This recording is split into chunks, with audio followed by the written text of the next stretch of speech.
आमच्या मराठवाड्यामध्ये तर खूप युवा कीर्तनकार, युवा भागवतकार, पण असं वयोवृद्ध भागवत कथाकार मी पहिल्यांदा बघितलं माझ्या आयुष्यामध्ये. आणि तेही दिवसभर भागवत कथा आणि रात्री हरिपाठ करणार. बरं असो, आज 5 दिवस झालेले आहे आणि 6 दिवस झालेले आहे आणि मी 2-3 दिवसापासून येतो आणि आज शेवट म्हणजे उद्या मी गावाकडे जाणार. त्याच्यामुळे सर म्हटले की 2 शब्द बोला. आज प्युअर डोलचं आणि माझं नातं खरोखरच आज एकदम जवळचं झालेलं आहे आणि याला निमित्त कारण दीपक सर आहे. कारण ज्यावेळेस मुदाटीमध्ये माझी आणि सरांची भेट झाली, पण ज्यावेळेस त्यांनी सांगितले की मला सुद्धा तुकोबारायाची थोडीफार आवड आहे, तुकडोजी महाराजाची अभंगाची आवड आहे, संत भगवंताची आवड आहे, त्यावेळेस मग आमचा जिव्हाळा एकदम जवळचा झाला आणि त्याचं रूपांतर आज प्युअर डोलमध्ये मी आज 3 दिवसापासून सप्त्याला येतो. आणि भविष्यात हे असंच आपण जोपर्यंत आम्ही इथं आहे बोरीला आहे तोपर्यंत याच्यापेक्षाही पुढच्या वर्षी प्युअर डोलला चांगला भागवत सप्ताह वारकरी संप्रदायानुसार घेऊ आपण. खरं म्हणजे जास्त बोलत नाही, पण 10 मिनिटं घेतोच तुमच्या आता. कारण वारकरी संप्रदायामधले माणसं भुकासाठी नसते तर भगवंतासाठी असतात. देव हा वासाचा भुकलेला, आपण जरी वास घेतला तर आपलं पोट भरलं आता, त्याच्यामुळे जेवायची काही गरज नाही. बरोबर का? तसं काही नाही. तुकोबाराय सांगतात, देव घ्या कोणी, देव घ्या कोणी, आयता आला घर पोसुनी. ऐका, देव घ्या कोणी, देव घ्या कोणी, आयता आला घर पोसुनी. तर समाजामध्ये वावरत असताना महाराज सर्व लोक काही एका प्रकारचे नसतात, नाना प्रकारचे असतात. कोणी हौशे गौशे नवशे आणि काही लोक परीक्षा बघणारे असतात. त्या दिवशी आपल्याला भारुडामध्ये महाराजांना सांगितलं खुट्टी ठोकणारी, तशा प्रकारचे तुकोबाराया संबंध आयुष्य भगवंतासाठी घातलेलं आहे. आणि अशाच एक वेळेस तुकोबाराया बाजारामध्ये जात असताना भाजीपाला न विकता तुकोबारा काय म्हणायचे, देव घ्या कोणी, देव घ्या कोणी, आयता आला घर पोसुनी. असा जग खुट्टी ठोकणारा ग्रस्त समोर आला म्हणे, तुकोबाराया तुम्ही म्हणता देव घ्या कोणी, देव घ्या कोणी, तर मला देव द्या.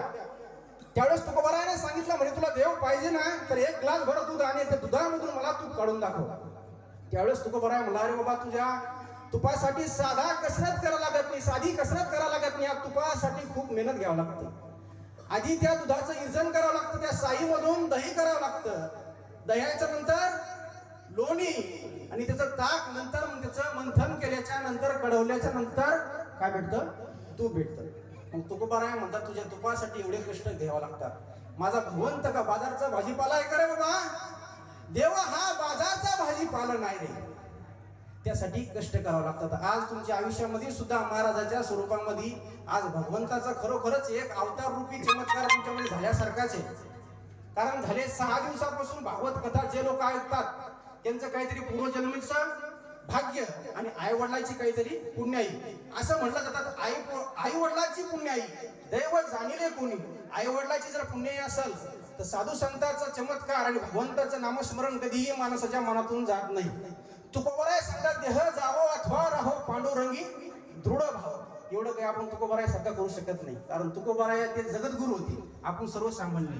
परंतु जरी तुकोबारायासारखे नारोबारायासारखं आपण नसलो होत तरी त्यांचा काहीतरी अंश आपल्या आचरणामध्ये, आपल्या जीवनामध्ये, अनुकरणामध्ये यायला पाहिजे. आणि त्यासाठीच हा भागवत सप्ताह, वारकरी संप्रदायाचे सप्ताह हे ठेवले जातात. आज महाराष्ट्रामध्ये जवळपास जेवढी पिढी जर असेल, ती पिढी जर चांगल्या परिस्थितीमध्ये जर असेल तरी फक्त संप्रदायामुळे. बरोबर आहे का? आमच्याकडे वारकरी संप्रदाय जास्त प्रभाव आहे, तुमच्याकडं तुकडोजी महाराज जास्त प्रभाव. परंतु कुठलाही संप्रदाय असू द्या, त्यामधून संदेश एकच आहे, एक नाम हरी द्वैत नाम दुरी. म्हणजे सर्वांचा एकच ध्यास आहे, ध्यानी म्हणे नारायण दिन रजनी हाची धंदा गोविंदाचे पोवाडे. हे तुकोबारायाचे भेदवाक्य होतं, परंतु आपलं इतकं होऊ शकत नाही.